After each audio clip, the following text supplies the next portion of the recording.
In our last unit, we were taking a look at primary trig ratios and how we could use them to solve for sides and angles in a right angle triangle. In this unit, we're going to start investigating other types of triangles that do not involve right angles. First, let's take a look at this question here.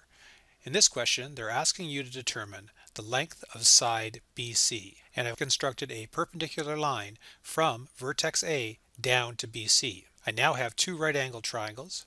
The one on the left is triangle ABD and the one on the right is triangle ADC. I'm given an angle in triangle ABD, 55 degrees, and I know the hypotenuse, 24 centimeters. Given the information in that right angle triangle, I can use cosine of theta equals adjacent over hypotenuse. Substituting in what I know, I get cosine 55 equals x over 24.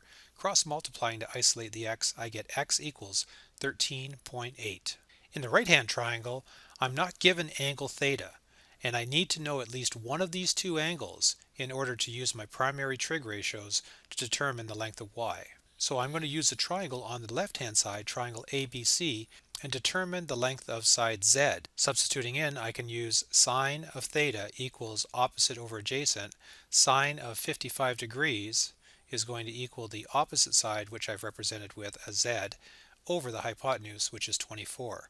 Plugging everything into my calculator, I now know that Z is 19.7 centimeters. I can use Z and H in the triangle on the right hand side, triangle ADC, to solve for angle theta. Z is the opposite, H is the hypotenuse. I'm going to use sine of theta equals Z over 50. I know that Z is 19.7, so sine theta is going to equal 19.7 over 50. Moving sine over to the other side, making it sine inverse, I can calculate that theta is going to equal sine inverse of 19.7 divided by 50. When I plug everything into my calculator, I end up getting theta equaling 23.2 degrees. Now I can use theta with the hypotenuse to calculate the adjacent. Plugging everything into my equation, I'm going to get cosine of 23.2 equals y over 50. Cross multiplying, I get 50 times cosine of 23.2 is going to equal y equals 46. Now I know x is 13.8 and I know that y is 46. X plus y is going to equal the length of side BC. Punching that into my calculator again, I've determined that side BC is 59.8 centimeters. So I've just shown you how I can draw an altitude going from vertex A down to BC. I can use what I know about primary trig ratios to solve for the length of BC in triangle ABC. In this unit, we're introducing the sine law. The sine law states that in triangle ABC, sine of angle B over side B equals sine of angle C over side C equals sine of angle A over side A. We'll use the sine law in this form when we're trying to calculate an angle. We can also represent the sine law by saying side A over sine of A equals side B over sine of angle B equals side C over sine of angle C. And we use this form of the sine law when we're calculating a side length. Let's take a look at how it's done. To start off with, I'm going to use sine of B over B because I know angle B and I'm given side B. That's going to help us.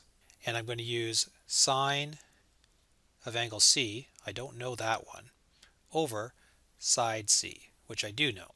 So basically I have a ratio here and I have one unknown, which is right here.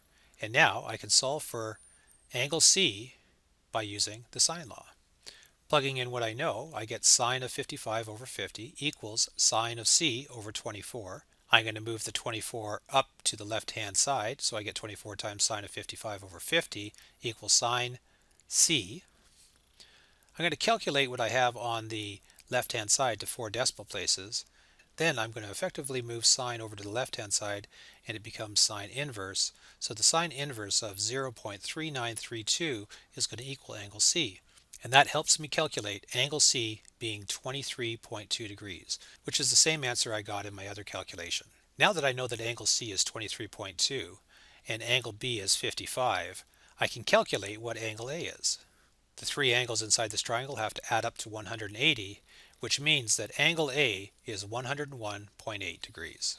Now I can use the sine law in this format to calculate Now I can use the sine law written this way to calculate side A, and side A is the same as BC. Plugging in what I know, angle A is 101.8 over side B, which is 50, and sine of B is sine 55.